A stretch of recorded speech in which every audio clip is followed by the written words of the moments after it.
Well, hello, everybody, and welcome to another episode of Garden City Community Chat. We are back.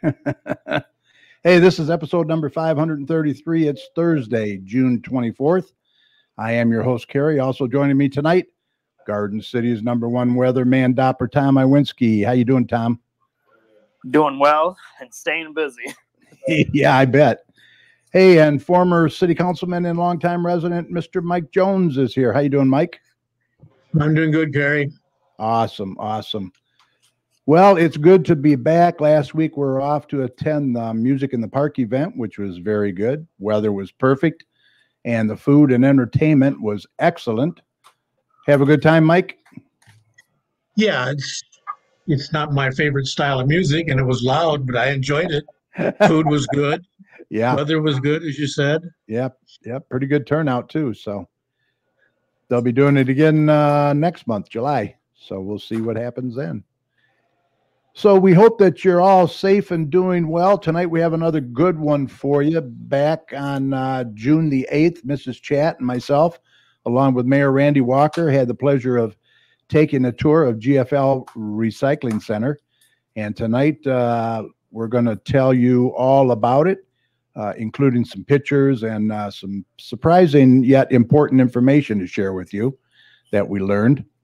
Also, Mike will be here with some community events and announcements. And the mayor is going to be here. Mayor Randy Walker is going to be here. He's going to have the latest COVID numbers for the state and county, which are really looking good lately, especially for the county. But first up, Tom will be here shortly with the latest weather forecast for us. So we want to make sure we catch that. I guess it's going to get wet. Not sure, but for 7 days in a row, probably. All right. Before we get to Tom, just a reminder: if you want to join us live on air tonight, I posted the link for you in the comments section. Just copy it into your browser, and you can join via your laptop, PC, or smartphone. And also, I have a programming note for next week. Our guest will be Garden City Fire Chief Kathy Harmon and Garden City Fire Marshal Brian Fennerin. They will be here to talk about fire prevention, fire ordinances, and much more. So mark your calendars, and we hope to see you next week on July 1st. July already, Mike. Jeez, Pete. Won't be long, the All-Star game, huh? Yeah. Usually the Tigers are planning on who they can trade away by this time. Well, I know one guy that should be going, that's for sure. You know who I'm talking about. Hitting the cover off the ball.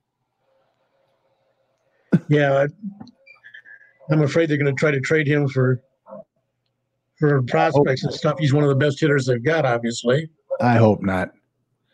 All right, well, go ahead and grab your favorite beverage or snack and join us for the next hour or so right here live from Garden City, Michigan.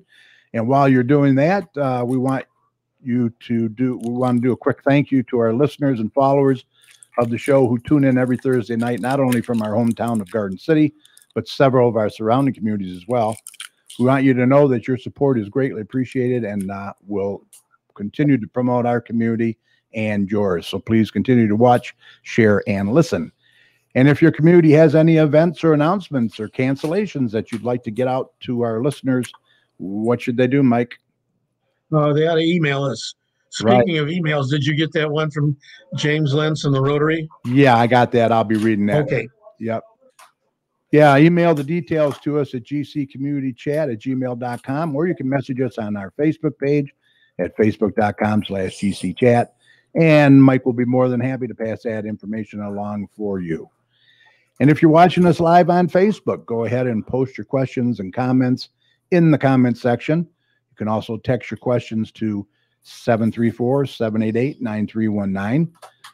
So let's get Tom in here now with the latest check of the weather, and then we'll spend some time chatting with Mayor Randy Walker and our surprise guest. So stand by.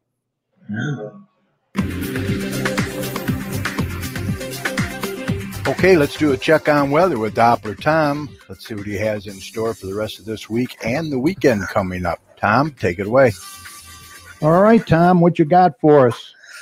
Yeah, we got a busy pattern. I mean, belated Happy Father's Day for you. I kept the majority of the day for you dry, and then the storms moved in toward the end of the day, and got quite stormy toward the overnight hours, and caused some issues for a few residents in the city. But that is now past us. We got some really good beneficial rain during that round of storms that moved through, and we're going to see more beneficial rain into the future. And like I've been saying on the last week's show, we're still in a drought. We're still in a moderate drought. So this rain is welcome. We'll take it. I mean, I know some people don't like to see rain, and more rain during the summer months because some people want to spend time outside and what have you. But believe it or not, we definitely need this rain, and we're going to be seeing it. And it's really going to start to really develop as we get into tomorrow. For the rest of tonight, we're going to stay overcast throughout the majority of the night, and it's going to stay relatively mild for the majority of the night because of that cloud cover overhead, and the moisture and the winds are really going to continue to be on the southerly direction, bringing in that moisture as we get into the overnight hours. So we're talking about temperatures during the overnight hours in the lower 70s. So a fairly mild night out there. Yeah. And as we get into Friday, as we get into tomorrow, that's when our rain begins to move in as we get toward daybreak and into the morning hours. That's when our rainy day really begins to develop. And the majority of the day, I do believe, will be rain. We'll see steady rain moving throughout the majority of the day. This rain will be steady. It will be moderate, but I don't really see it being really anything dangerous. I don't really see any severe weather in our forecast because the majority of this rain will be throughout the majority of the day. Good. So it will be just a steady rain throughout the day, which is what we need. Yeah. It will definitely be soaking into the grasses. It will be soaking into the gardens. And I don't really see any flooding issues either because of the intensity of this rain. I don't really think it will be that intense to really cause any significant flooding. It's just going to be a steady rain as we get into Friday throughout the majority of the day, and the day will stay mild as well. It won't get into the 80s. We'll stay into the 70s all day with that rain out there as we get into tomorrow. So unfortunately, if you have any outdoor plans tomorrow, you're definitely going to need the jacket and the umbrella out there as we get into tomorrow. And as we get into Friday night, this rain will be continuing as we get into the evening hours and into the overnight hours. This steady rain will be continuing. And as we get into the weekend, I'll let you have a guess what the weather will be. More rain, unfortunately, as we get into the weekend. But the good news is that I don't think that any of these days past tomorrow will be an all-day rain. This is kind of the setup where we get a lot of breaks in between these rain clusters that move through. So as we get into the weekend, as we get into the morning hours on Saturday, I do believe that rain will be continuing into Friday night. And so the majority of the morning will be cloudy and rainy, and then we'll get a significant break as we get into the late morning and throughout much of the afternoon hours. Temperatures will actually get into the lower 80s because of that break in the rain. So we'll see a break in it, and then we'll see a little bit more rain as we get into the evening hours and to the early overnight hours, and then that rain will move out. So the majority of the day on Saturday looks actually fairly well, in my opinion. I don't really see a complete washout. I do see morning rain and then some evening rain moving through with some clusters of rain, and temperatures probably getting into the lower 80s. And as we get into Sunday, a very similar story will continue. As we get into the morning hours, we'll see temperature or dry conditions throughout the majority of the early portion of the day on Sunday.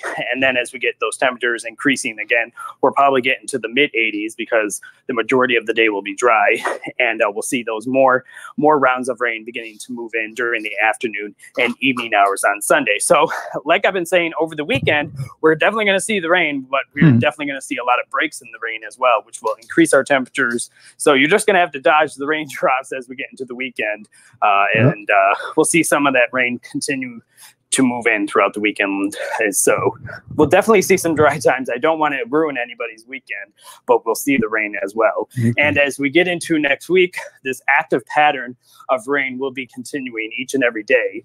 Again, the majority of the setup will be during the afternoon and evening hours. So if you have any plans, or if you want to do anything out and about in the garden or what have you, the morning hours are the times to do that, because that will be the times where we'll see some dry times, and then we'll see the bubble up of rain move in during the afternoon and evening hours as we get into Monday, Tuesday, Wednesday, and Thursday as well. Oh, and wow. we'll try to break up the pattern as we get into the end portion of next week, and we'll see drying out conditions as we get into the end portion of next week. But other than that, we're going to stay fairly active with our rainy pattern as we get into tomorrow, the weekend, and pretty much the majority of next week. But tomorrow is the only day that I see that it will be raining all day.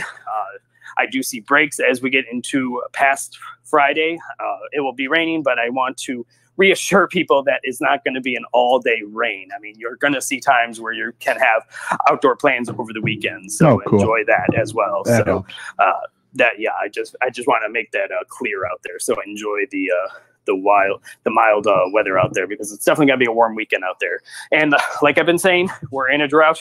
We need the rain. Yep. And we're definitely going to get the rain, and it's going to help us, and it's definitely going to bring down our I think it's going to bring down our drought level at least a little bit. I don't think it's going to, obviously we're not going to get into a worse drought condition. So we're definitely going to see improvements in our drought across the region. So that's some great news, because we're actually in a moderate drought still across a majority of the Great Lakes region. And other than that, that's pretty much our weather. Broken record, rain, and more rain. And expanding outward and talking about some other weather quickly. It's been fairly busy, as you know, across the majority of the country. Storminess across the central United States has been there, and it will continue, obviously, across the next 72 hours and into all of next week.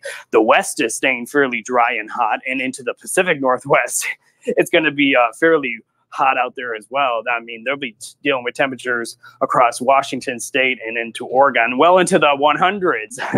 That's something that they rarely deal with out there. And the majority of the households out there, believe it or not, don't even have AC. So they'll be finding ways to cool down into that neck of the woods, a part of our country. So definitely, we're not going to see any crazy heat waves, so that's some good news for us. We're just going to see the rain, the beneficial rain, so enjoy that. If you want to keep tuned to all of my local weather information, just go to my website, DopplerTomsWeather.com, and it will break down the rain each and every day. All right. Sounds good. Want to give a shout out to some of the people that are tuning in tonight. Kathy Ward is in there. Chief Harmon is in there, our guest for next week. Sandy Abraham. Mrs. Chat, Lynn Hammond, Patty Fix, how you doing? Stacy Carafotis from Lucky Dog Daycare, Don Nicholson from Don Nicholson Enterprises. How you doing, Don? Don says it could be worse. We could be out in Seattle. That's what I'm saying. Yeah. Nora Fix is in there. Opal Loveland. Hello, Opal. Thanks for joining us. We appreciate that. Don Nicholson says my daughter has no AC in Seattle. Oh my gosh. That's what I was saying, Wow. Unbearable. Wow. That's terrible. All right. Before we get to our guest tonight, I just want to take a minute with a little footnote and assure you that our show has no boundaries, and everyone is welcome to come on and tell their story. Just because we are Garden City Community Chat, we will continue to always be a platform and a voice for all communities and businesses who wish to be a part of this show. And with that said, let's bring in our guest for tonight. He is the mayor of this great city, Mayor Randy Walker. How you doing, Mayor? Hey, Kerry. Doing good. Doing good? Yes, sir. So let's get right to it. I know you wanted to give us a road update. Sure. So moving right along, I'll start in the northeast corner. Helen is all new concrete now from Warren Road to Maplewood. Today they poured the approaches on the west side of Helen. So this got a cure for about a week. So Helen, they'll be driving on Helen on the whole street probably in another 6-7 days. Wow. Then waiting for that to get done so they can do the asphalt on James between Helen and Inkster. There's a block or two that needs to be finished on that, and they don't want to drive all these concrete trucks over that. So the thought was to finish Helen and then do James. So that'll be coming. We did Beechwood up to DPW. Now there's been some chatter on social media about Beechwood. Yeah, that is a street. That is a street. That is a street. It dead ends at the DPW building, just like a cul-de-sac. But that is a street. That's where all of our heavy equipment goes in and out constantly. Every city vehicle refuels back there. If you remember, the fuel tanks used to be behind the police station and the fire station, but those tanks leaked and we had to dig them out. And right. Anyway, so all the refueling is done at the DPW. And that's fire trucks, police cars, bulldozer, everything. So also access to Moeller Field, right? Right. So we decided to do Beechwood and do it all in concrete because of the heavy equipment that's in and out. I mean, you figure as many water main breaks we do with the gravel in the dump trucks and the sand, the snow plows in the wintertime and the salt trucks. And like I said, the fire trucks coming to refuel. A lot of heavy equipment, and we just invested a lot into our DPS vehicles, and it would have been foolish to put asphalt down with all that heavy equipment. It had been tore up within 2 years. So you also had mentioned some Act 51 money has been used too, correct? Yeah, not all of our streets are getting done with the bond money. We've spent $23 million. The bond money was $15 million. We get $1.5 million every year.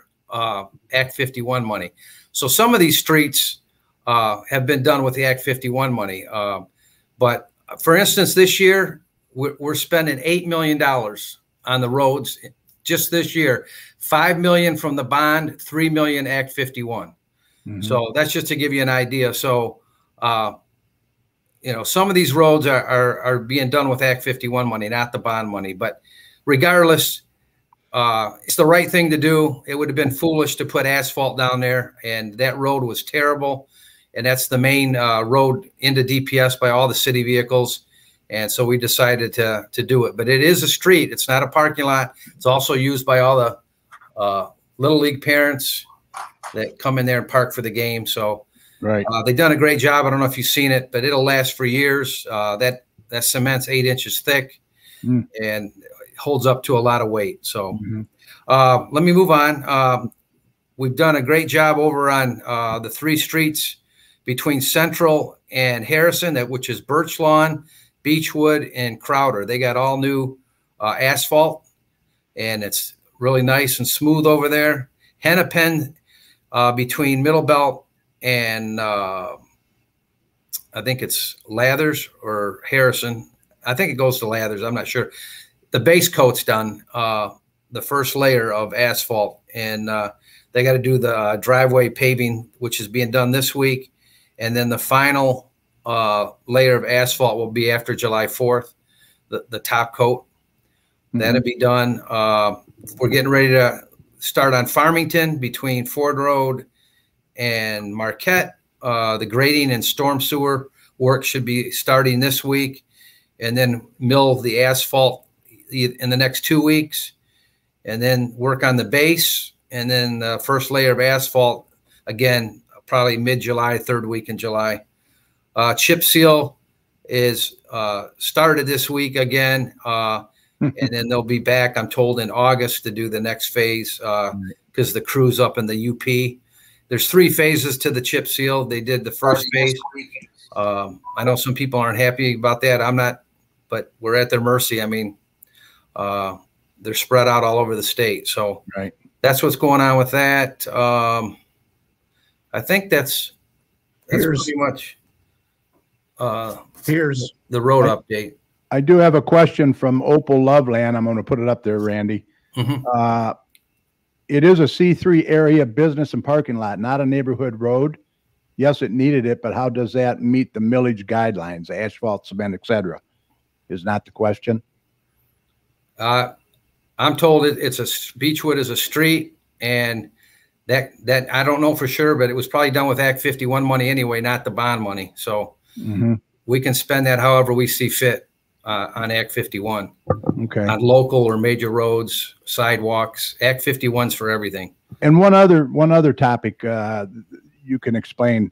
An asphalt road was getting cement approaches, and you said that the difference between the cement and concrete wasn't that much, but there was more labor involved, right, with the asphalt? Yeah, when I heard about that on social media, I called the engineer. I said, what's going on? And he said, well, we decided after last year, I think like Mike Street, Donnelly, got new asphalt. And if you drive down it, you'll see black top approach, cement approach, black top. It's mismatch. And aesthetically, it doesn't look good. They decided to, from now on, doing them all concrete because price-wise, it's about the same. And I'll tell you why. And I didn't understand it till he explained it to me. When you do an asphalt road, they put it down and then the roller goes back and forth, back and forth, back and forth. And then when it's compressed enough, they're done. But with an approach, you got those wings on a driveway approach. They're like flares. And they're more labor intensive with asphalt. You got to use a hand stamper and a special machine to get those wings. So the extra labor on doing asphalt makes it about the same price as just putting concrete in, because concrete, you just put the forms in and pour it. So it's several reasons. It's aesthetically, it looks better. Concrete's going to hold up better for several years.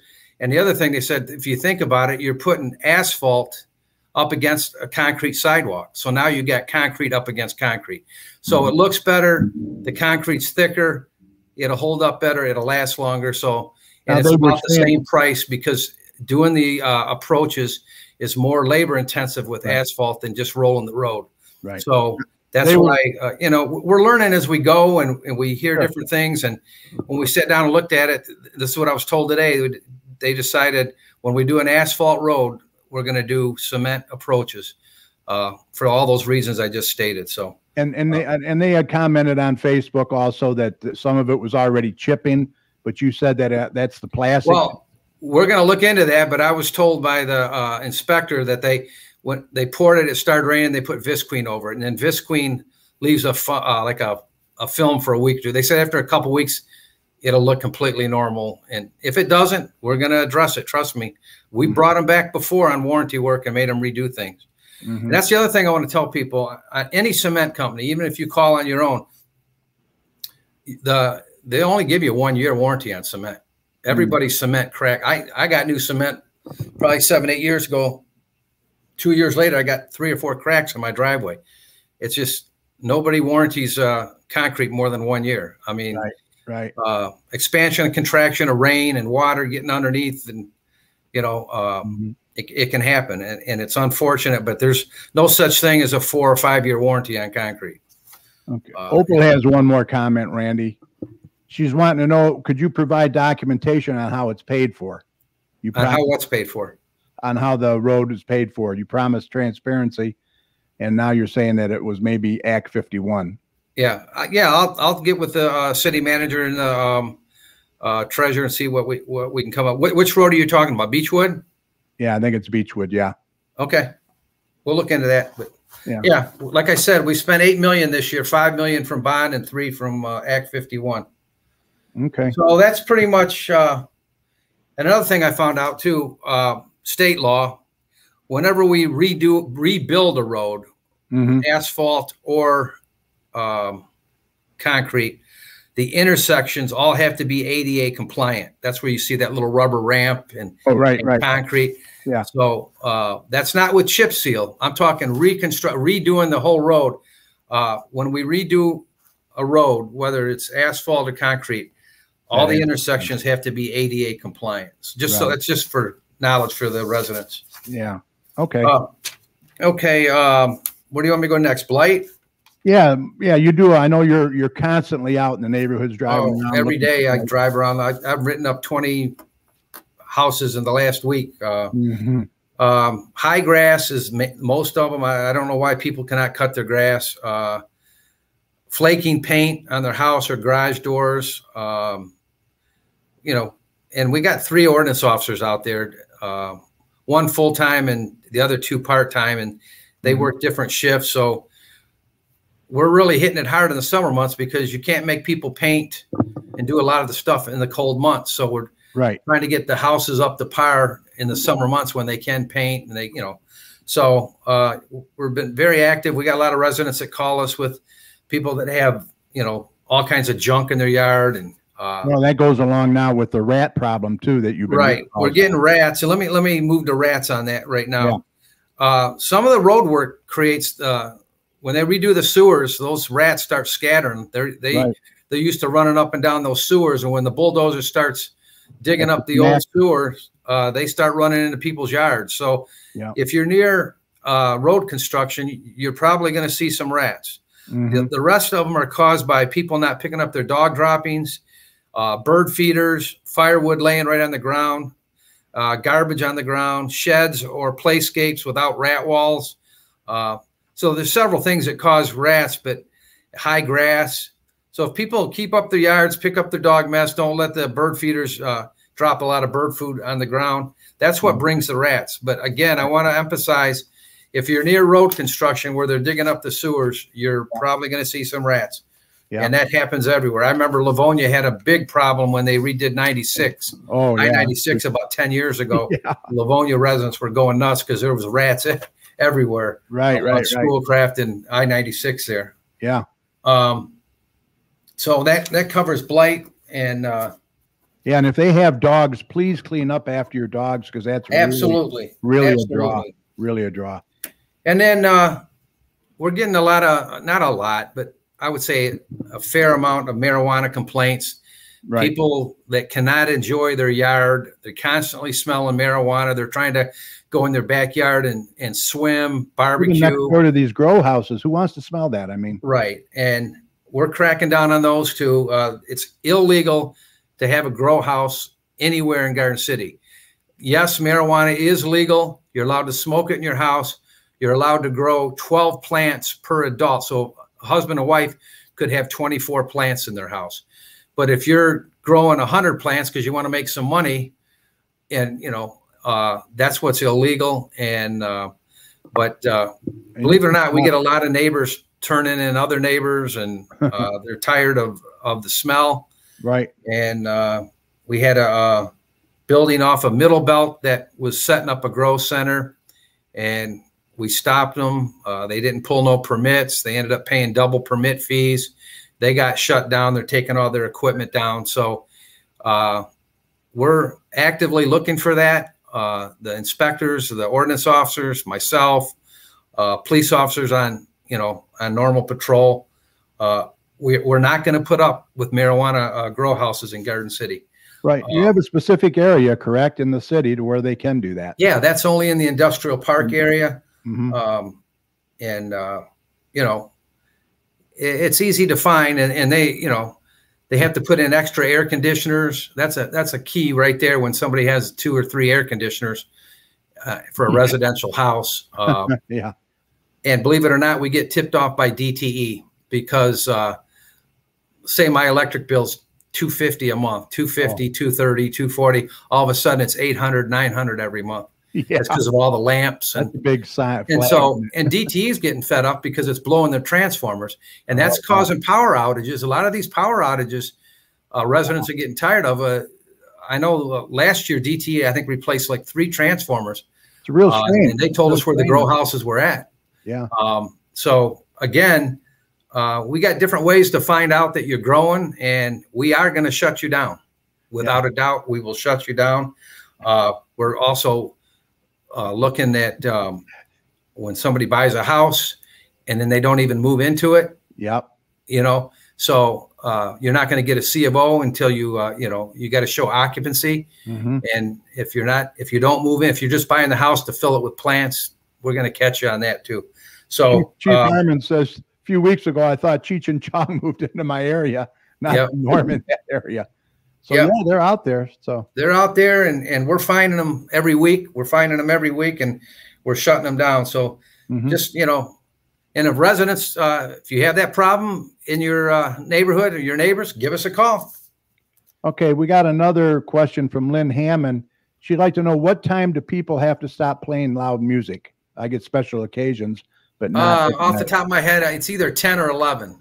Okay. And same thing with starting a lawnmower or a snow blower in the morning. I think it's 7 or 8 a.m. Right. I know people ask about that too, but I'm thinking it's 11 p.m. I'm not positive. If it's not 11, it's 10. Here's another ordinance question. How about cars blocking sidewalks? Yeah, you can't block. And we sent out again, we mailed the Golden Book to every resident in the city and every business in the city. And those ordinances explain everything. I mean, get the Golden Book out, read it, and all the phone numbers of who to call is in the front of the book.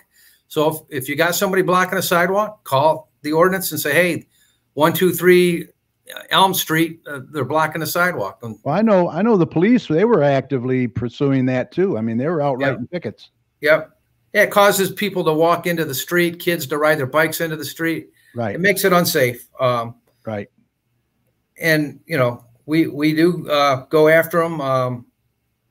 But again, a lot of times 3 or 4 cars on the road, and if they're tied up, the low priority calls, you may not see a cop show up for a couple hours, or think, well, I don't know why I called. They didn't even show up. If there's a family fight, there's always 2 cars at that, a bad car accident. So if that's going on in the city, we don't have a car to send on a call like that. All the calls are prioritized. Right. So if the 3 cars are just driving around on normal patrol, nobody's got a dispatch, they'll go right over there and write that ticket. So if they don't show up, they're probably on a call. Mm-hmm. So keep that in mind. Here's another one, Sandy Abraham, sidewalk repair, uplifted sidewalks in front of Ramey's and all down Middle Belt. Are those going to be addressed? I believe we already marked them. I believe the Buccelli group's already, and I know we already did some right out here by City Hall. Okay. Some at work, but yeah, those are supposed to be looked at from Maplewood to Ford Road. So you should see some dots, you know, spray painted dots on those sidewalks. The ones that are marked, yeah. Okay. What else you got? Tax bills. Oh yeah. Summer taxes. Yeah. Everybody is going to see a slight decrease when you get your tax bill. They'll be mailed out July 1st. You got to pay your summer taxes by August 31st. And I'm told everybody will see a slight decrease, except if you bought the home last year in 2020. If you bought the home in 2020, you will not see a decrease. But anybody else will see a decrease in their summer taxes. And it's not a big decrease, but it's a decrease. Due to some rates that were lowered. So that's coming July 1st. Those will be mailed out. And then I'm sure you've heard about the Senior Towers parking. They came to the council meeting last Monday. We got some information. We called them. It's their problem. They know about it. I don't know what they're going to do about it. They have 80 parking spaces in 170 apartments. Wow. They're going to have to expand it. So, and they can't be parking in the city. You know, every business, every building's got to have their own parking. Sure. You know, just like your house, you got your own driveway. Your neighbor can't park in your driveway. I mean, it's your driveway. Right. So what happens when they park over here, especially in the winter months, here comes DPW to plow the City Hall parking lot before the employees come in. And there's 5, 6 cars parked there from the Senior Towers. They can't plow the parking lot. It causes other problems too. You know, some of them never move and the oil drips. That's what tears up your new asphalt. But bottom line is they got to have enough parking for their residents. And they got enough green space to put in more parking, or they could put in a parking deck that could go up. But we've told them, you know, we got to have our parking for the court and city employees and the police department. And you can't be parking. The city did offer to go over and talk on their behalf. Yeah, we called them and we talked to them, and you know they got to call their management company. We talked to the manager, but you know, I feel for them, but it's their problem. It's not the city's problem. They do not have enough. You can't have 80 spaces and have 170 apartments. Right, right. It just, you know, and I guess there's some low income recently that have moved in, and so some adult kids are moving in with their mom, so they probably have a car. So you could have an apartment that could have 2 or 3 cars. Yeah, you know, that's an issue. Yeah, it is. I know what they're doing right now. They're doing an audit to see each apartment, how many cars do you have and where do you park? And they're going to find out how many. They're going to find out they're way over 80. Yeah, and they only got 80 spaces. So anyway, that's the story on the senior tower parking. Anything on LA Fitness or any of that yet? Nothing new on that. Last I heard, July or August, they were planning on starting up. If it, you know, right. But you know, I've heard that before. Yeah, I've had Dunkin' Donuts tell me they're building a new Dunkin' Donuts for the last 5 years, where Rallies used to be. I don't pay no attention to it till I see them start digging up the dirt. I don't even call the guy no more. Yeah, because they were going to do the same thing with Albert's on the alley. I don't know what they're doing. Yeah, dragging their feet. You know, they pull permits and then you don't see nothing. Then they come in and pay money and extend the permits. It's like until I see the shovels in the ground. You know, and there's a real employee issue too in a lot of our businesses where they're shorthanded, like Tim Hortons. They've had to close where they don't have the help. Well, you're leading me into my next thing, but I'll do that under recycling. Bring that up again. Okay. Let me give you the COVID numbers real quick. Yeah. The state today, 800 overall, you know, the whole time, 893,909 confirmed COVID cases in the state of Michigan. So far in Michigan, we've had 19,692 deaths. Wow. 4 deaths today. 28 it shows, but 24 of those were vital records. Right. There was four new deaths in the state today. And then right before we came on the air, Kerry, I got the list from the county, and it showed 0 for every city in Wayne County. Wow. 0 deaths. Yeah. And I thought, wow, that's the first time we've had all zeros. And then a few minutes ago, it said the county reports an error. I'll have to resend it. We had 17 cases today. So the report that's on my Facebook page for Wayne County is the county's telling me that's an error. When they send me the new one later tonight, I'll repost. But I thought it was strange we would have 0 every city in Wayne County and on confirmed cases and deaths. So now they're saying there's 17 cases, but I don't know what cities they're in. So how many cases were today in the state? Did it say? 170. I'd have to go look. I don't have that in front of me. Oh, okay. I think it was 100. Yeah, it was under 200. It was 170 something. I didn't write that number down. Sorry about that. That's cool. That's cool. Okay. Sandy Abraham says real quick that we are a senior building, no children. Well, but we heard there's some adult children living with a few. Again, that's just hearsay, but that's what we've heard. Bottom line is they got 80 parking spaces and 170 apartments. So regardless, that's a moot point because they definitely don't have enough parking for the residents they have. You can't have 170 apartments and have 80 spaces. No, it's not going to work. They're going to have to figure that out.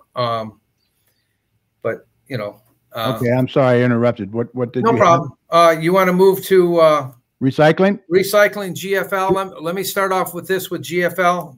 I know I've seen a lot of it on Facebook, and people are getting upset. And you just brought it up a minute ago. Okay. Some days garbage isn't getting picked up. Oh yeah. GFL is having the same problem all employers are having. People showing up for work. They'd rather stay home and collect the free money on unemployment. They're having trouble. Their drivers showing up, just like Tim Hortons, McDonald's. I went to McDonald's one day at lunchtime and probably a month or 2 months ago and closed. We don't have no employees. Same thing at Tim Hortons. So if the drivers don't show up and it's your day for garbage, your garbage is going to stay out there. But they're pretty good about at least trying to, get it the next day, But if your garbage doesn't get picked up, that's the reason why they're having trouble like everybody else. And I know nobody wants to hear that, but that's the reality all over the country. Yeah. People don't want to work. Got to be patient. And I'm hearing it from business owners. They can't find, I hear it from restaurants. Everywhere. They can't find people that want to come in and go to work. So if your garbage doesn't get picked up, that's what's going on. Yeah. But it will eventually. So, right. All right. Hey, should we introduce our surprise guest? Yeah, go ahead. All right. She's my biggest supporter and my better half. Let's introduce her. Mrs. Chat. Hey, how you doing? I'm doing good. Good, good. You know, I'm here under duress. We'll get you a Heath bar. Thanks for being here tonight, dear. Okay, dear. So, we had the opportunity to go on a tour of the GFL Recycling Center. Mayor Walker had set that up with Sam. I did want to mention their names real quick. We got to give them kudos. Paul, Sam, Joe, and Victoria. They did a great job. And Cheryl, I'm going to bring you in and let you go over the bullet points that you have, and we'll discuss those, okay? I thought that's why I gave them to you and Randy. You took such great notes. Okay. Now, the first thing here, it says big cardboard is pulled manually. Now, let's see if I got some pictures here. I might have some pictures even. But anyway, let's go ahead and talk about that. That's what.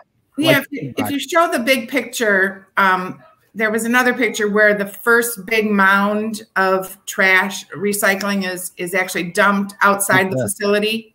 Yeah. And so they have some manual intervention there because there's a lot of big, like Amazon boxes, the big ones that don't get broken down. And then the process is it starts going up a conveyor belt. And then from that point on, there's employees that are pulling things that they see that shouldn't be there. Yeah, right. And it's very tedious, but they do such a wonderful job.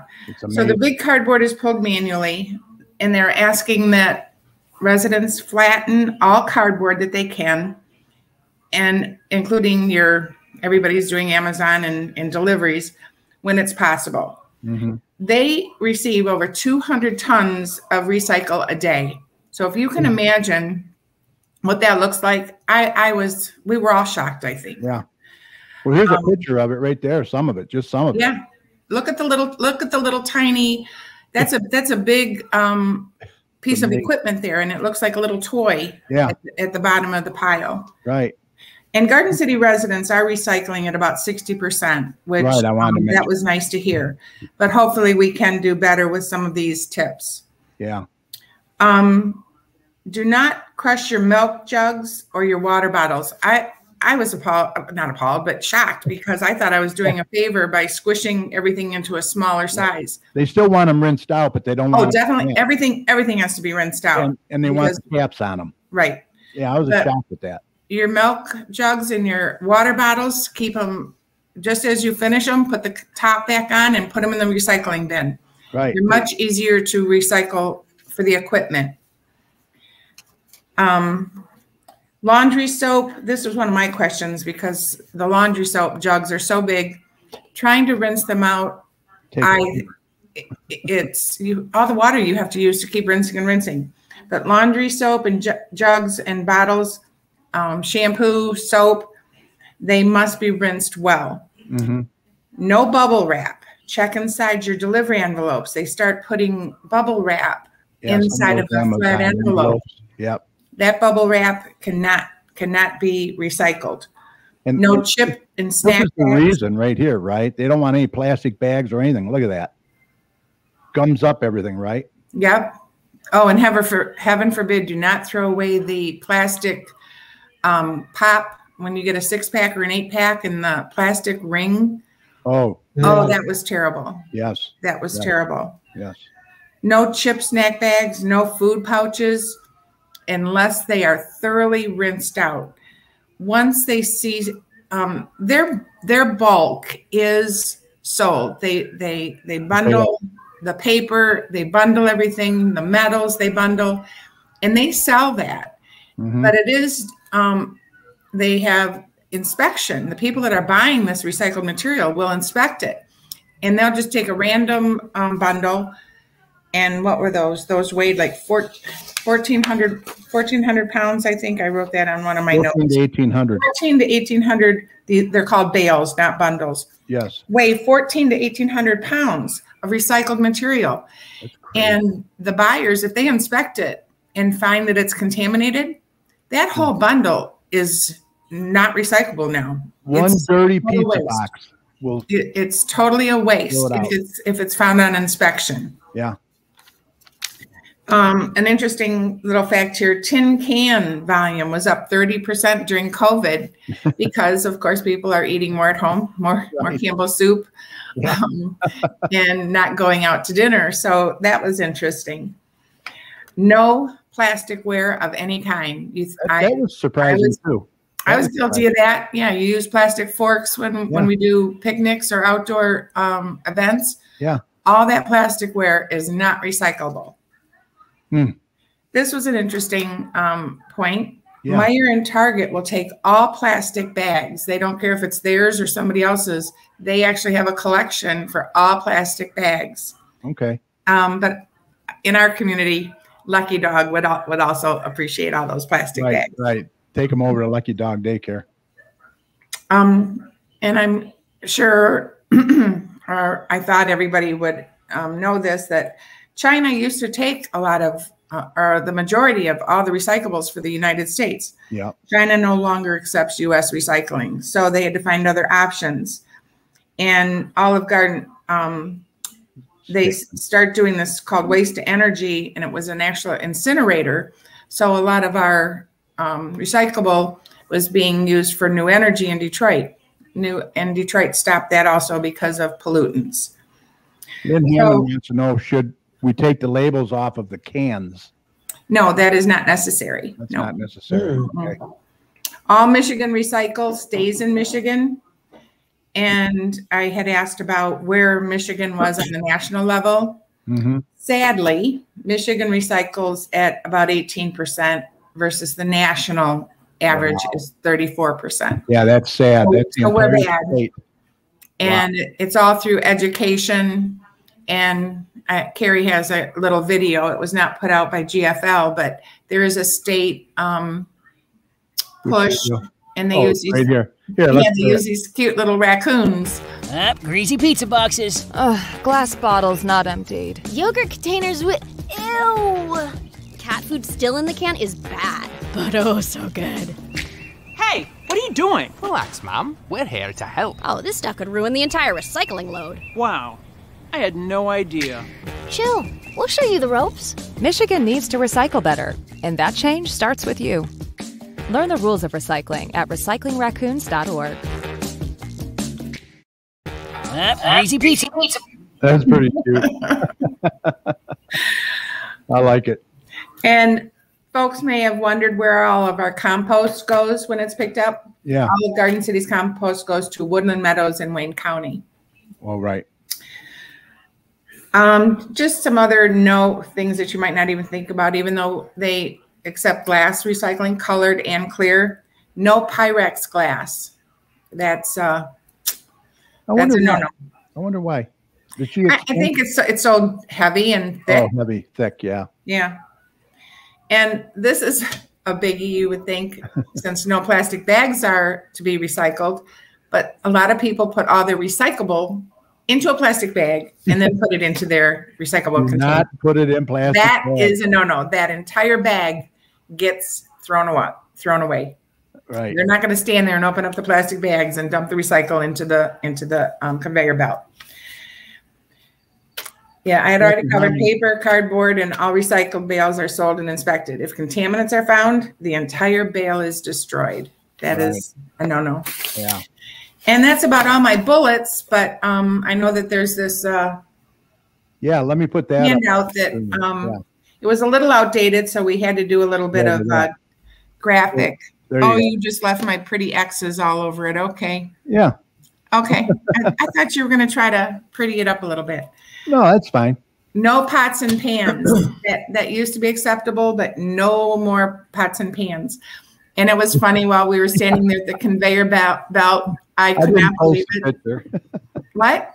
I didn't post the picture. I should have posted that. There was a Harvest Gold Club aluminum pot that we have the identical match to it. Right. That was thrown into the recycling, and they pulled it out. Uh-huh. And And it used to be that they would accept clean pizza boxes, but now they're saying no pizza boxes, that the grease. None at all. Yeah. Gets into the cardboard. Yeah. Yeah. Yeah. So their bullets are pretty much the same as what we've already. This was an interesting point, that it's okay to leave staples, clips, labels, stamps, spiral bindings, and metal fasteners on paper products. Yeah. That surprises me. Yeah. Absolutely no styrofoam of any kind. No styrofoam. No needles or syringes either. No wire hangers. No windows, window panes, ceramics. Right. Oh, paint, pesticides, oils, and cleaners. I'm going to make an course. announcement about the hazardous waste. So, Right. yeah, you don't want to put that in the garbage either. And no wax cardboard. You know, the nice shiny. Right. And I think that about does it. Yeah, it's pretty informative, pretty cool. We got a little video too, if I can play that as well. Just turn the volume down on it. Yeah, I will as soon as it. Yeah, yes. You're gonna hear it real quick, but this is an amazing operation. Tour of the GFL recycling process. Unbelievable.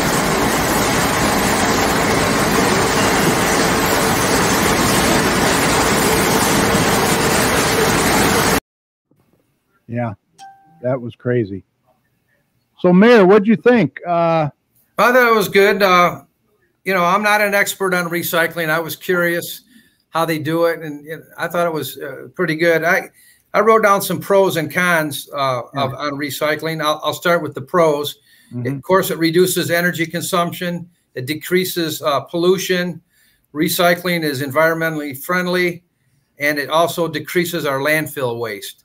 Now, the cons, it isn't always cost effective, and they gave a couple examples. One is, do you know how much water and energy it takes to get peanut butter out of a peanut butter jar?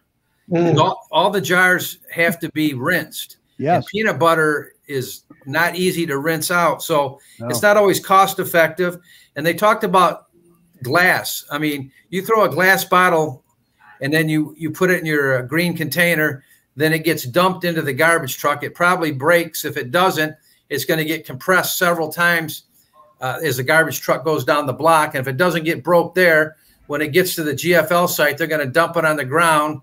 And if it doesn't get broke there, it's probably, by the time it goes up the conveyor, basically they said glass is probably going to just be in pieces. Yeah. So and you that's figure all the times, all the movement and dumps. But the peanut butter one, that one got me. I could see how that's not cost effective to recycle that. It's too much energy and water just to get that jar cleaned up. Other cons were it's a high upfront cost to recycle. Recycled products are of lesser quality. And recycling centers are commonly unsafe. They get their workers get hurt there. And they are hiring. Everybody's hiring. Yeah. But no, overall I thought it was pretty interesting. They did learned a great job.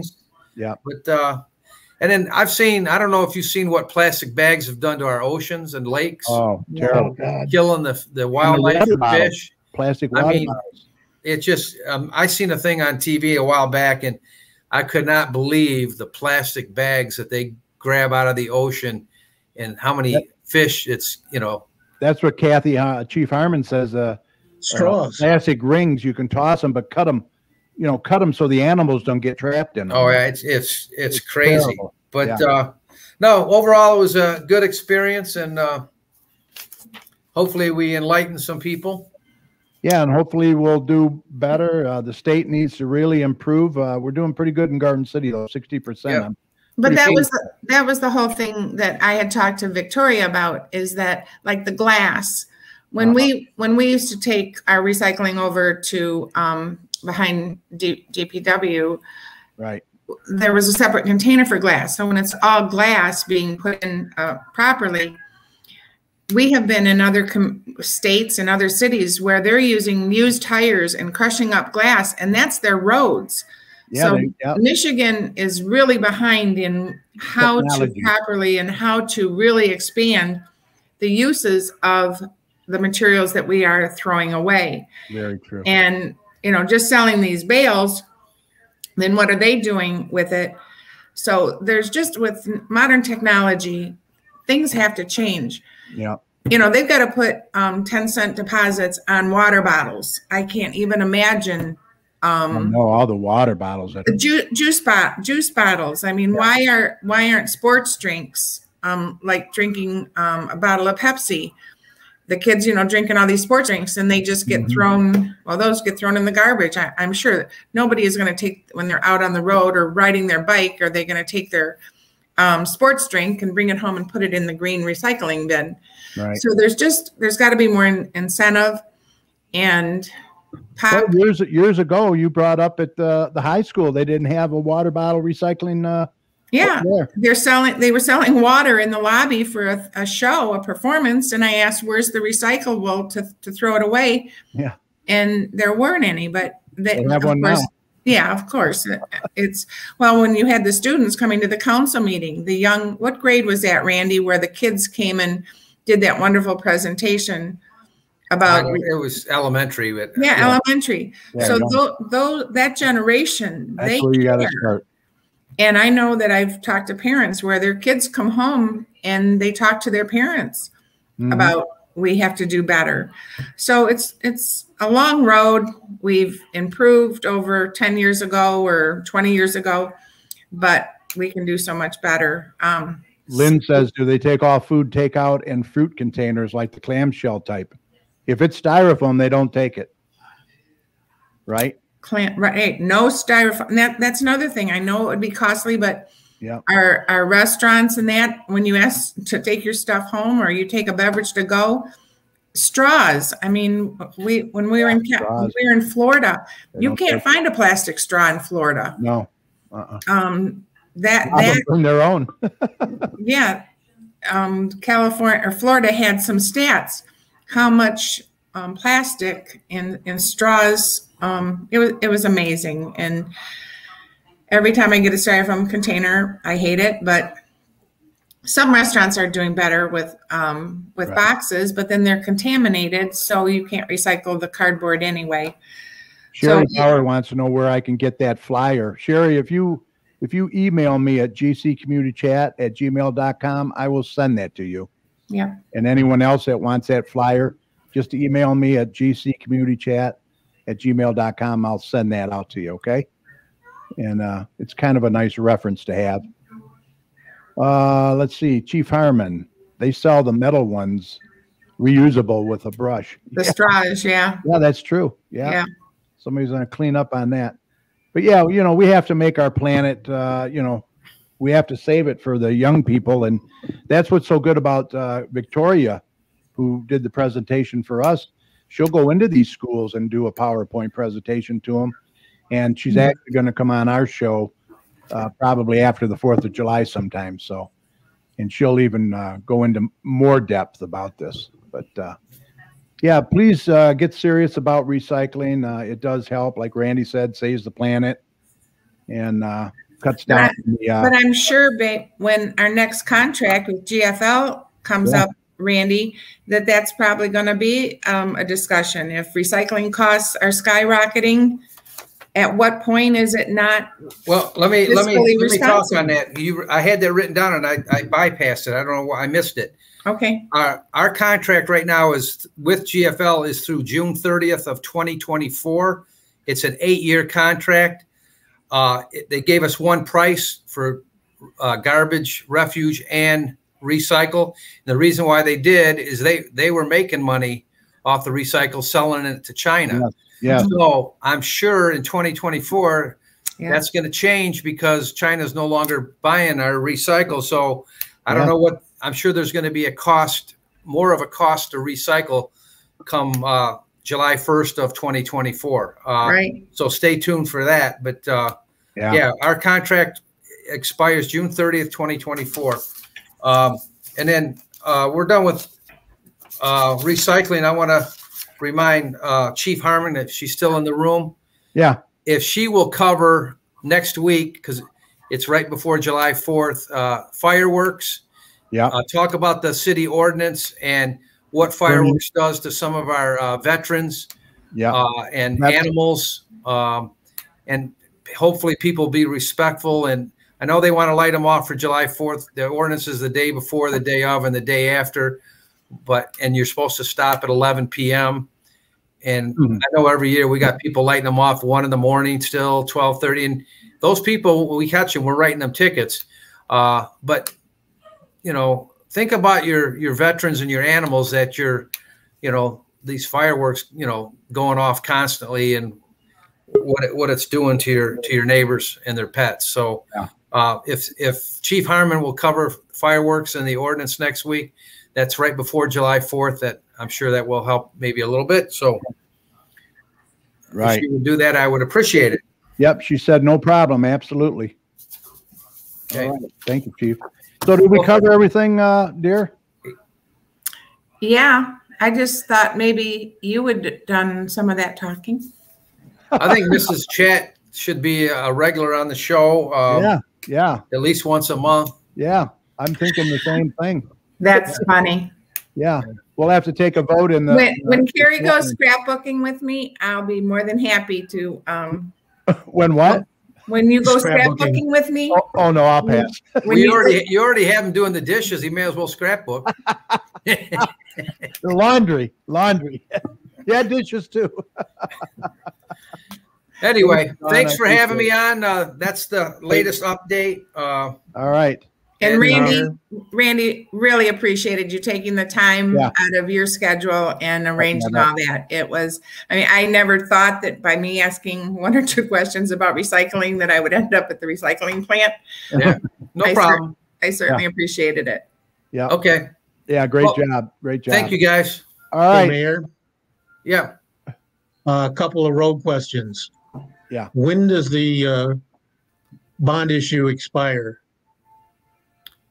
Oh, I don't have that date in front of me, but the 15 million is gone at the end of this construction period, because we were spending it. Our roads were so terrible.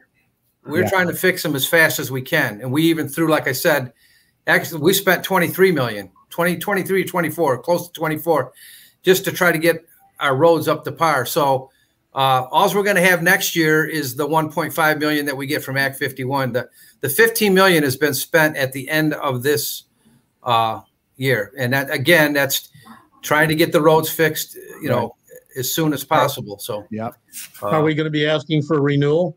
I think we should to get the rest of. I think one more renewal, one more $15 million bond would bring the city up to tip-top shape on the roads. I mean, people have seen what we've done. I mean, look at Maplewood and Helen and Gilman. I mean, the roads we've done. Donnelly. We're getting there. Rub it in. We still got Craig and Moeller. We got Elmwood to do by the hospital. And Moeller's bad. We got Deering from Warren to Maplewood is just as bad as Helen. Yeah. And that one needs to be done. There's roads. Another road bond, and I won't be here then, but as a resident and as a mayor, I would recommend residents renew that to get, again, property values are going to go up. There, I don't know if you heard about house sales now. People are paying above the asking price. Yeah. Right now. So you're going to get your money back in the property values, and you're going to have nicer streets to drive on.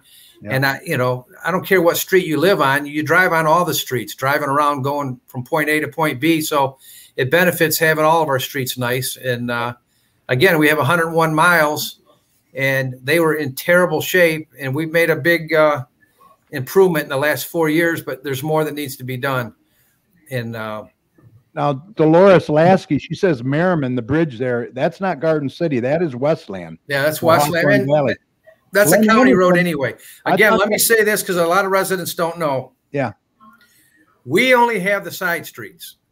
Right. Merriman, Fennoy, Warren, Cherry Hill, Inkster, County, Middle Belt. Those are all county roads. That's not our responsibility. That's why you never see Garden City plowing Middle Belt or Ford Road. And you see the county. And Ford Road is a state road, M153, but the county maintains it for the state. But you'll never see a Garden City plow in Vinoy, Cherry Hill, Warren. It's not our responsibility. I did want to mention real quick that Glenn Anderson stated today on Facebook that Cherry Hill is being done from Merriman to Middle Belt. They've already started that. So, yep. And that's long overdue. Absolutely. Yeah. So one street you left off was this year they're doing 2 blocks of Pierce. Oh yeah, did I leave that off? Yeah. Huh. Yeah, Okay. Farmington and Pierce are getting ready to come up. Yep. Yeah, Farmington's going to be a big one. From Farmington to Marquette to Ford. I don't know. From Vinoy to Farmington, they're doing Pierce. Yeah, they're doing Pierce. Oh, okay. Right, So, right. Like I said, we've done a lot. Yeah. A little bit, every little bit helps. But I'll probably come on again at the end of the construction season. Yeah, October or so. And Or September. yeah, give a map. Well, I don't know if you can see this, but look at all those roads that had something Make done it to them. bigger there. Yeah. And this is going to be filled in even more. But Okay, so yeah, that's sectioning, asphalt reconstruction, chip sealing, joint crack sealing, asphalt resurfacing, concrete reconstruction, and spray patching. And okay. yeah, we told the residents we would spend every penny of that 15 million on our streets, and we have plus more. Plus act money. Yeah. So I mean, we're trying to get them fixed as soon as possible. And like I said, we've already spent the 15 million in is this year 3 or 4? 3, I think. Or yeah. So yeah, maybe it's 3. And you can see. I mean, you can drive around and see that where the money was spent. And yeah, Lynn says they've already dropped off the porta potty on Farmington. Yeah. Yeah, you do. Like Maplewood, in front of the Maplewood Center from Merriman to Hubbard. Yes. That's $1 million. Right there's $1 million gone. I mean, it doesn't take long. So yeah, it eats it up quick. Yep. Anyway, thanks for having me on. I appreciate it. And, yeah, we covered everything you wanted to, I think. Yep. And you guys take care. Once again, I just want to mention that, your door is always open. If anybody wants to sit down with you or talk to absolutely. You, they can, contact you. It might be better than doing it on Facebook. And, they can email you. There's your address, Walker R at Garden City MI. Talking to our city attorney, you will not see mayor and council respond to anything on Facebook because it just it turns negative and it turns into a ping pong game back and forth. Well, what about this? What about that?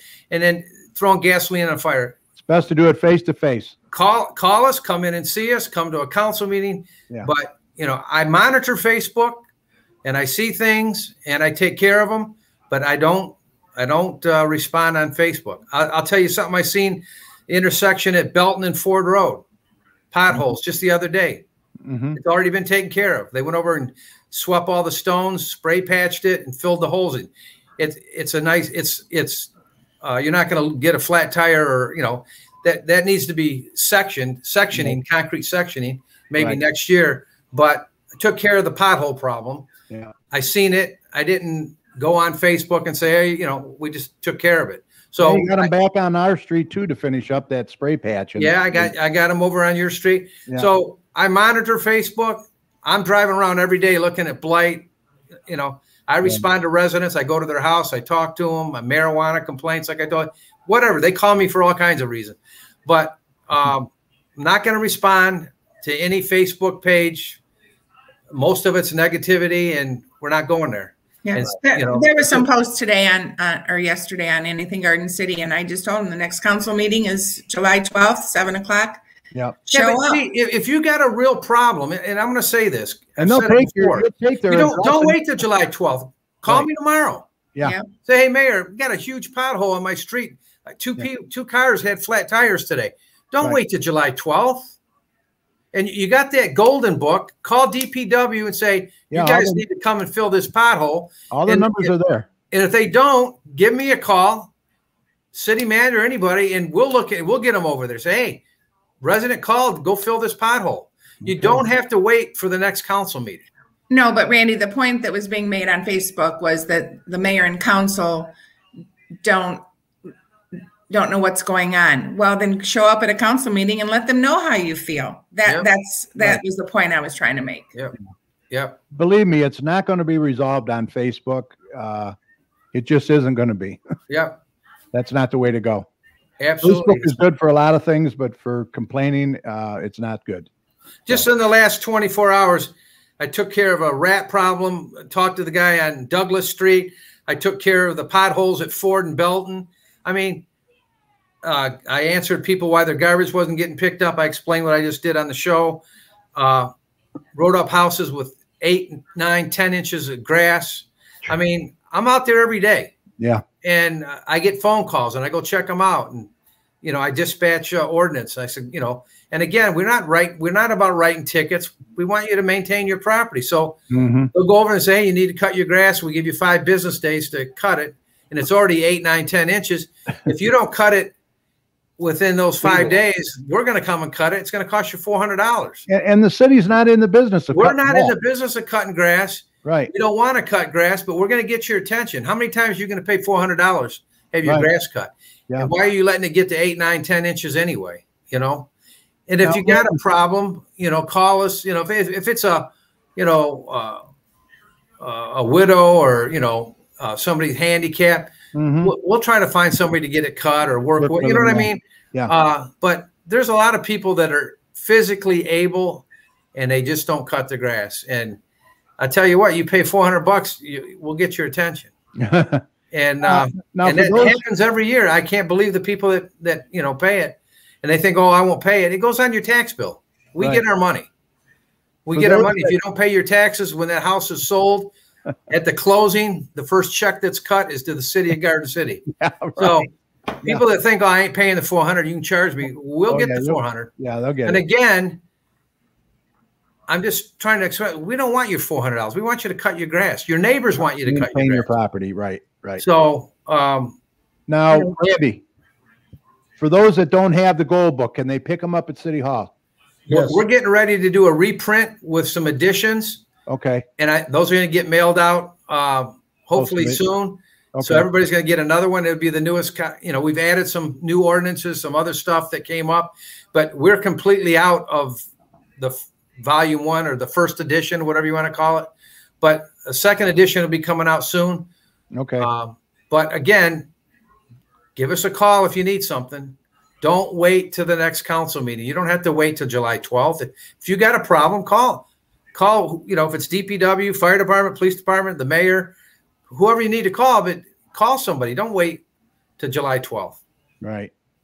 And you're welcome to come to the meetings and you know, under public comments, but you know, I see people comment on Facebook, the city doesn't give a crap. And, you know, I'm going to the next meeting. If you got a problem, call us now, you know, and I just don't understand people sometimes. Right. But that's the way the world is. Community and kindness. Love thy neighbor. That's what Chief Harmon says. So, all right. Okay.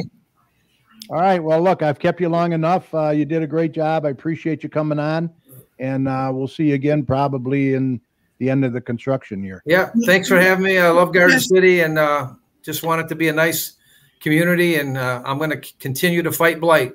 You can save me a text message, Randy. I just want to let you know, kudos to DPS, Steve. Yeah. That situation over on Roslyn with dear and close person of mine, his lawn is totally taken care of. Dirt and grass seed.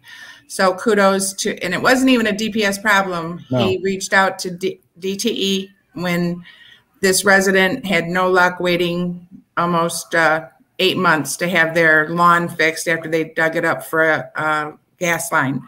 So DPS, Steve made a call and it's all taken care of. So kudos. Yeah. They did a good Steve job. Mahalik, the supervisor, and Brad Oman, the director, excellent guys. Yeah. Get back call them; they're going to take care of it. Yep. They're excellent guys. Every time I call them, they're right on it, and they do a fantastic. DPW does a fantastic job. Yeah. Okay. All of our police, our fire. I mean, we have a good city, and I just hate seeing people tearing it down on social media, and that's why you will not see us respond on there. Well, if they want the answers, like I said, they can come and talk to you. Absolutely. Any of them. All right. Thank you, right. Mia. Thanks. Thanks for having me. All right, take care. Yep. Bye-bye. Carrie, before I go, I just want to do one more thing back to recycling. Yeah. This package was also attached to the email that Victoria sent. If parents, this is more for elementary, I believe, school children, the 3 R's of recycling, and they have a real nice packet that for the younger kids.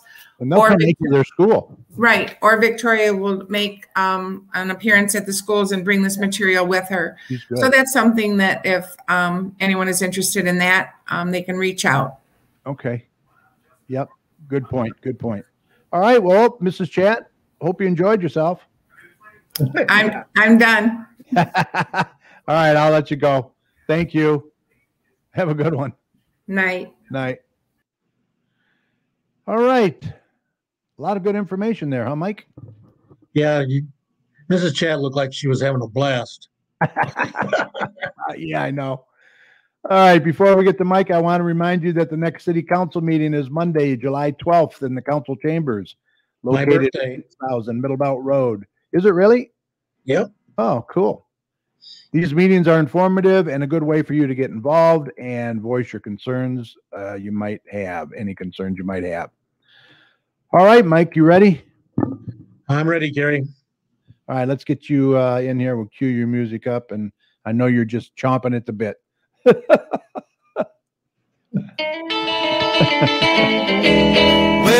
that'll be the day when you say goodbye. That'll be the day when you make me cry. How you say you're gonna leave? Mike? You know it's a lie, 'cause that'll be the day when I die. All right. Good job. Good job. All right, let's see what we got here. I'll bring a few up, a few new ones, few old ones. We got one here. This is a big one. An indie art and craft show presented by the Helium Studio, Creative Makery, and Studio Market. It's going to be on Sunday, August 15th from 2 to 7. Local makers, live music, draw, craft tent. It'll be at 5805 Central and Garden City on the northeast corner of Ford and Middle Belt. Yeah. I know it says August, but you know that's right around the corner. We're being July next week. This is kind of interesting. Okay. Nova Star Productions presents Michigan King Fest 2021. Be on July 10th from 2 p.m. to 10 p.m. Food and drinks available for purchase. Limited seating due to COVID restrictions. A lot of different entertainers there. Quentin Flagg, Matt King, Sherman Arnold, Chris Ayette, Jack Slater, Bryson Vines. I don't know any of these people. The Lonely Elks Club is located at 31117 Plymouth Road in Michigan. Yep. Call for tickets 734-255-6866, and tickets are $20 in advance. General admission only is $15 in advance and $20 at the door. Right. This is another one here. I don't know if you remember Sherman Arnold, but he's been doing Elvis for years. They're going to have a birthday bash for him. A belated birthday bash starring Sherman Arnold and Matt King. Tickets are $10 in advance, $15 at the door. It'll be on Saturday, June 26th. That's coming up pretty soon. Doors open at 6 p.m., show at 7 p.m. Cash bar and food available for purchase at the Livonia Elks. 31117 Plymouth Road in Livonia. Call 734-255-6866 for tickets. Yeah, Saturday. Big vaccine program, vaccination for your pets. Sunday, June 27th at the Lucky Dog 2. Carrie said to be vaccinations available for pets. You can get, let's see, to all puppies under 16 years of age. Lucky Dog, of course, is at 6254 Middle Belt Road in Garden City. Cat city licenses are available, $10 for 1 year for spayed or neutered pet, $20 if not spayed or neutered, $30 for a 3-year license. Yeah, awesome. Walking Club, Tuesdays and Thursdays from 8 to 9:30 in the Garden City Park. If I can read the fine print here, we're in charge for the famous cheeseburger featured held August 13th to 22nd. Oh, yeah, they're going to give you a map, and I guess you're going to walk or certain miles like you're going to the Cheeseburger Fest in Catesville. Oh, okay. But anyway, it's Tuesdays and Thursdays, 8 to 9:30 a.m. Garden City Park. You can show up there. So that's kind of cool. All right, let's see what else we got here. Oh, this is a good one here. Drive-in movie night.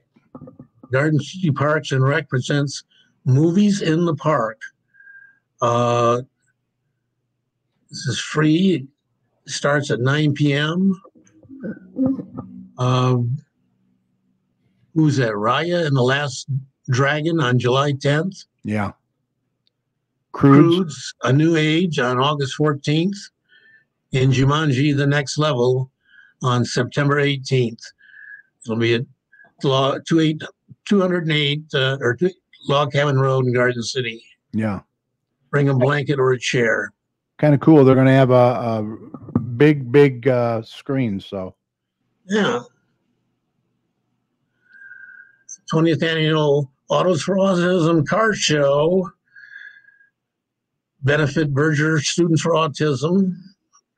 Autism will be on Monday, July 19th from 4 to 9 p.m. at the Garden City Middle School, 1851 Radcliffe near Ford Road in Wildwood.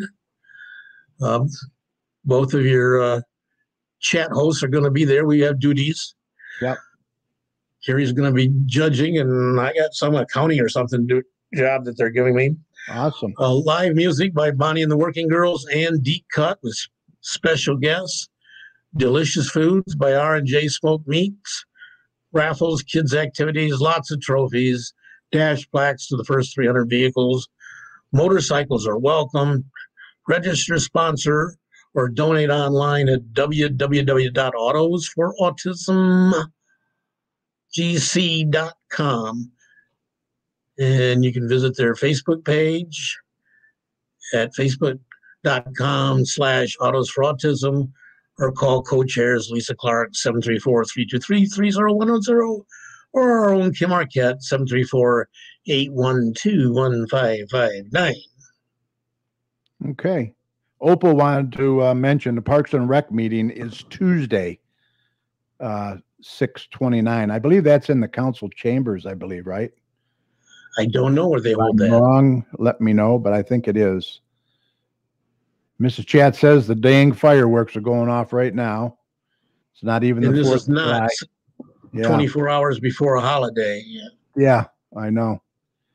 All right, what else we got here? Okay, pick up a punch card at the Maplewood Community Center or Ice Arena today for outdoor kickboxing. Wednesdays at 6 p.m. in the main pavilion. Punch card only, $40 for 8 classes. Okay. Let me just read this real quick from James Lenz from the library. The Rotary Club of Garden City is once again collecting school supplies for Garden City students. Donation boxes will be located in several locations around town. There is already one at the Garden City Public Library, and another will soon be at the Maplewood Community Center. They are looking for pencils, paper, markers, crayons, pens, highlighters, and other school supplies. Also, summer reading programs have returned to Garden City Public Library. There are programs for people of all ages. Youth librarian Miss Kim has put together some great activities and prizes for children ages 0 to 17. And librarian Lisa has awesome crafts and prizes for adults. When you visit the library, check out our new services like Storytime to Go kits, funded by the Garden City Kiwanis. reading booster packs, and family games. Most COVID restrictions have been lifted, but rest assured that staff are still taking steps to keep patrons and staff safe and healthy. And that's from James Len, the director of the Garden City Library. So that's always a good thing. Okay, here you go. Wayne Cruise and Vendor Show on Saturday, July 10th from 11 a.m. to 6 p.m. in the Veterans Plaza. For vendor information, contact Jen Bowers at 734-812-5968. This is a big event. The Garden City Garden Club, in partnership with the Historical Museum, presents the 27th annual Garden Walk on Saturday, July 24th from 10 a.m. to 3 p.m.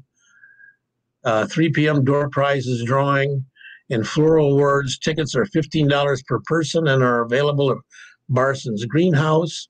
Yep. Beautiful gardens. It also includes lunch at the Straight Farmhouse from 11:30 to 2:30, a vendor show, a plant sale, backyard floral arrangement contest, and door prizes. Yeah, I guess they got some nice yards already lined up, so looking forward to that. Lucky Dog coming up. Squirrel or Squirrel, not Lucky Dog. Lucky Squirrel has 3 more events scheduled: July 17th, August 21st, and September 18th. Yeah, third Saturday of the month. It's an outdoor flea market and craft and vendor show. 150 vendors, arts, crafts, antiques, and more. It runs from 10 a.m. to 3 p.m., weather permitting. Mm-hmm. We closed a little early this last time because of all the rain and the wind. Yeah. The rain kind of put a damper on things, but not too bad. Yeah, well, once the rain and the wind came, everybody left, and so didn't make much sense for the vendors to stay there because you got to believe people weren't going to come back after that stopped. Exactly. Champions Golf Outing is open to everyone. It's the 6th annual scholarship golf outing. It's going to be at the Links at Gateway in Romulus. It's Tuesday, August 24th at 9 a.m. Help raise money for scholarships for at-risk students in the Garden City High School Champions Program. Look for more information on the link to reserve your spot, donate, or both. To be part of the fun and donate to a great cause, please contact Kelly Mendez at Garden City High School. That's Mendez K at gardencityschools.com, or call 734-762-8350, extension 8361. Okay, and one more here. Can't forget our pickleball. Oh, yeah, pickleball. For 50 and up. Boy, that includes me. Every Tuesday and Thursday from 10 a.m. to 2 p.m. at the Maplewood Community Center. It's $3 drop in, as I said, for 50 and up. I'm definitely 50 and up. In fact, I'm right there with you. I'll be well over 50 and up. All right. Thank you, Mike. Good job. Yes, sir.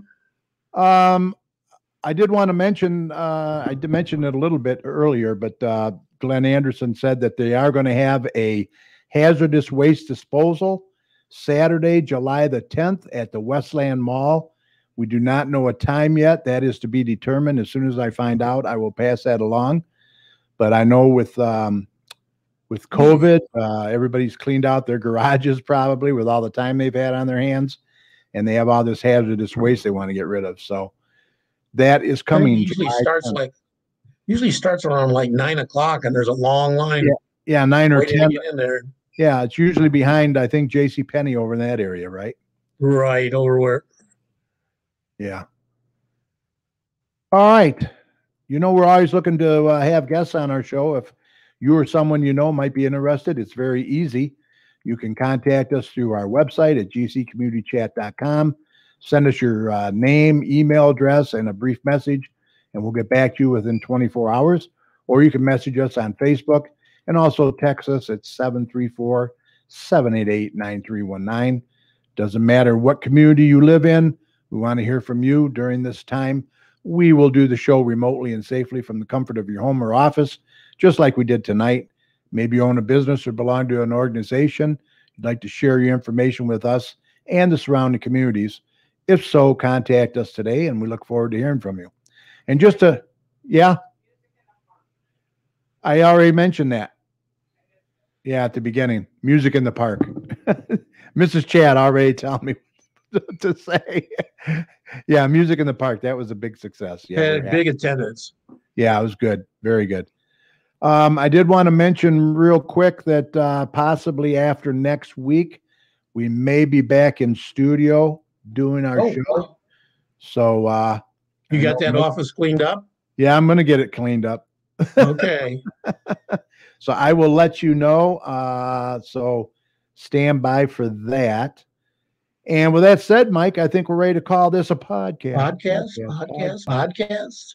Special thanks to our guests, Mayor Randy Walker and my wife, Mrs. Cheryl. Great job. Also, thanks to our co-host, Dr. Tom Iwinski and Mike Jones. Great job as always. Mike, any final thoughts? Anything you want to say? No, I'm just looking at all that COVID stuff, and we're doing pretty good in Michigan. Doing very good. This that Delta form of the virus looks really scary. Yeah, that Delta. They had somebody, a nurse or something from Missouri, reporting that yes, Missouri, 95% of the cases that they were seeing were people that were unvaccinated. Yeah, and a lot of them are teenagers.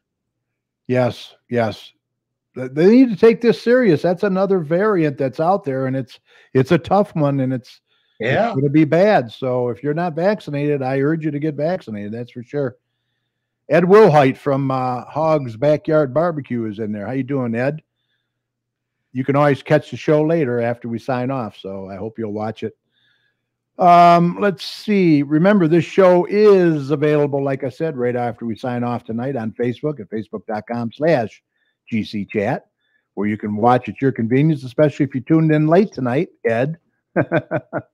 Also, we'll be on our YouTube channel. Just go to our YouTube and search for GC Community Chat.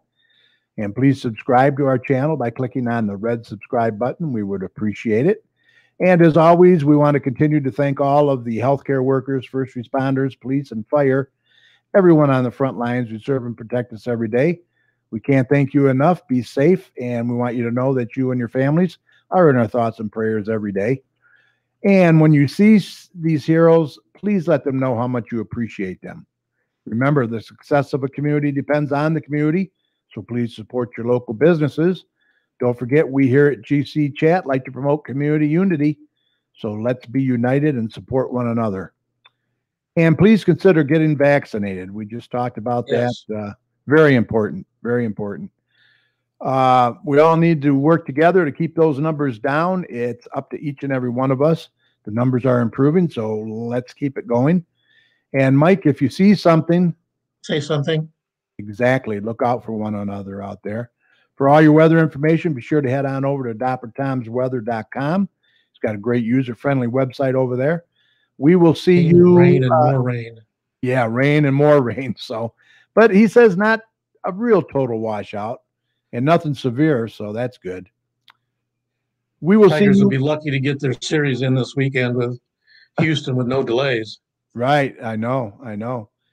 We will see you right back here next week with our guests, Garden City Fire Chief Kathy Harmon and Fire Marshal Brian Finneran.